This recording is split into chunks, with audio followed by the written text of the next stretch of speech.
amazing. It takes 7 years of whack shows, failures, and standing. Bro, I'm telling you, bro. Screw that, they know, let them have it, do it.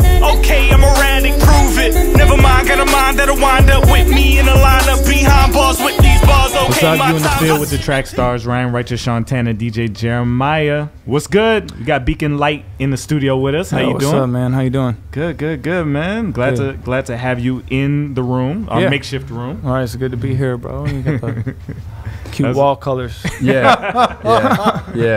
We try.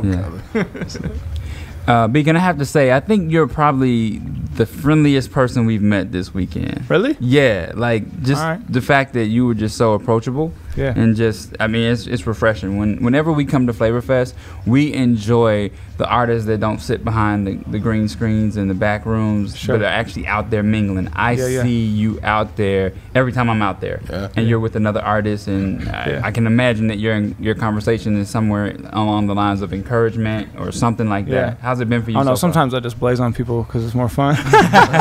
but no, I mean that's dope that that's your perspective, because I think that, I mean, I would imagine that's probably from you know, the overnight success that took 7 years or whatever, right? Is like anytime you do independent stuff, like you have to get good at live performance and value people. And I mean, that's why I even started rapping. It was just like it really all started with, I was working at a camp and I was rapping and I saw my music impacting kids, so then I made a CD. And then I realized, oh, like in order to keep doing this, I should actually like probably learn business a little bit. You know what I'm saying? And so like hopefully, you know, that the original mission has you know, kind of stayed focused. So, yeah, that's man, cool. that's dope. That's really cool. Yeah.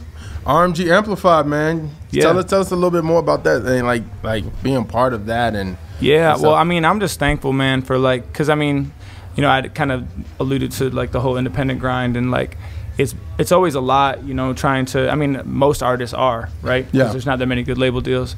It's always been a lot to like have to fund your own projects, and you know, you're always like pouring money back in, because if you really believe in yourself, you got to do that.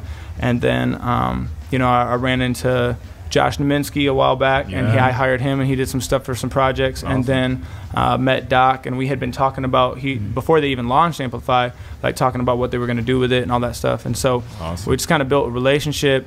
And I actually, on my last record that I released, well, EP, whatever, Loud Drive Home, which dropped last spring, I hired Doc just separately without even the Amplify thing, and he just did a great job with it. So it was like kind of a no-brainer to kind of take another step of, you know, doing that. And I'm touring a lot, so it takes a lot of pressure off. So they've been a great, man. I mean, just sending my music more so more people hear it. And, and it's been good. Doc is amazing. Doc is dope, man. How's your tour life? Like, what you said, you just been on tour. Like, how's the tour life? Like, are you being adjusted to it, or is like? No, it's been good, man. Because I mean, I think that's the thing. Like, people don't realize. You know, we think of like artists as like, this is the top 5 or top 10 or whatever. And if you're not, you know, in that segment, you're not making money or you're not killing, which is sometimes the case, right? It's like feast or famine. But fortunately, like I met, you know, this ministry actually that they do a lot of schools. So what we do is like, it was a humbling experience for me, because I was used to like touring, and you get the green room set up and people follow your rider and all that other stuff. M&Ms in the bowl. all that stuff. And then like, so we do schools, and the schools really don't care about you like that. You know what I'm saying? They're just like, hey bro, we're paying you, what you gonna do? So we go in and we do like an assembly, and then we do a concert at night. But it's been really cool, man. And like this team that I work with, they have like a ton of stuff set up. So like from now, so beginning October to the end of November, we have 26 shows. And within those, we have an assembly. Each day we have a concert. So really, it's like 50 setups and teardowns. So it's like it's a lot, but it's been cool, because like literally, I bet on average every week I'm in front of like 2,000 people. You know, so it's like a good opportunity to reach them with the gospel, and obviously also build your music. So low key, I mean, if you're an artist, that's actually a great way to get yourself out there, because there's students that I think a lot of people assume that if they didn't come for you, then they're not interested. But when you gather like in the FCA or in a gathering of young people, they respond to it. Every time we've done a show like that, they want it. It's just there's not enough people to go to do that. And I think so. I was in KJ's workshop, whatever you want to call it today, which could have easily been worth money because he's dropping gems in there. And like, obviously, like, you know, whether you like dude's music or not, he's like a legend and knows what he's doing. You know what I'm saying? Yeah. And so he was just saying, like, he even made the move he made because no rappers were going into the CCM world. So he was like, well, supply and demand. Yeah. I'm about to go over there because I'll be the only one, right? Yeah. And then he did his thing. And so this whole school thing is like, I don't really know any other person who's doing it. But what's dope about it is like, bro, I got my own productions. We come in. I can confidently say, and I'm not trying to throw shade at anybody, but apart from like the top 5, I believe that we have the best live show in all Christian hip hop. Because we come in with lights, we come in with sound, we come in with haze, we come in with video, and we kill it. You know what I'm saying? And so it's like, because those kids will eat you up if you don't kill it. You know what I'm saying? Oh, yeah. So you go in there, you kill it, you share the gospel, and it's just like, it's been a super dope opportunity to do that. And that's the only way you make money is to tour. So you're not going to make money paying for your own project and put it on Spotify. That's right. Sorry. That's right. Even if you know what I'm saying? Yeah. So how can people join you on that if they see that as a value? How can they get with you? Yeah, so well, I mean, what we're doing right now, and what I would like to do, I was talking with somebody about this in another interview, is like, if people were like, yo, we want to reach our community. So I usually don't promo the school thing because for students, they want to see you as like a dope artist. So when they see 22,000 monthly listeners, 22 monthly listeners. Oh, that boy, no, 20 people. You gotta start somewhere, man. But when they see like 20,000 monthly listeners, all that stuff, that gives them more like, oh yeah. So for me, Amplify is like, we're reaching people there, but it's also like extra marketing for the students to show up, right? And so, but so I try to keep like the fact that I'm an assembly speaker kind of off radar with students, but like if people like wanted us to come in their community, so I have a website, beaconassemblies.com, and we basically do assemblies, but what's dope is because it's my show and we come with all the gear, I can do whatever I want. So I've always had a passion of like, also, like if there was a local artist who's like, let's open up, I can expose you to somebody who's a solid artist in your own community while I'm there, and we bring local churches in. So that way there can be partnerships there, and kids can actually like find a church. We want to help you with that. Yeah, include us in that. We want to definitely help. I would love to, bro. That'd be awesome. I have a question. Yeah. How do you get around the element of, and then this might just be a Georgia thing, but the Jesus in the public school system? How do you get around that? Yep. So, well, I mean, obviously the assembly, we don't do that. You know what I'm saying? We don't talk about that. So my assembly is built on a song that I wrote a couple years ago called Haters, which is basically just choosing to love people regardless of what they say about you, right? And so my assembly kind of goes into my talk about my story. So when I was a kid, I've shared about this a million times, so I can openly share about it, like whatever. But I was sexually abused like by a family member from like when I was little until about middle school, and it happened on and off. And so I have a song called Jesus Loves Me, which shares that whole story, kind of more spoken wordish, whatever. Wow. And so I shared that more towards the end of the assembly, and it's more about like abuse related and saying like, whatever your pain is, whether it's something like that, or, whether it was because your dad wasn't there, or whatever your situation is, parents were, doing drugs, whatever it is, like maybe it's even something as simple as people call you names when you go to school and it actually messes with you, you know what I'm saying, is learning to kind of get over that and figure out a healthy way how to deal with that. Right.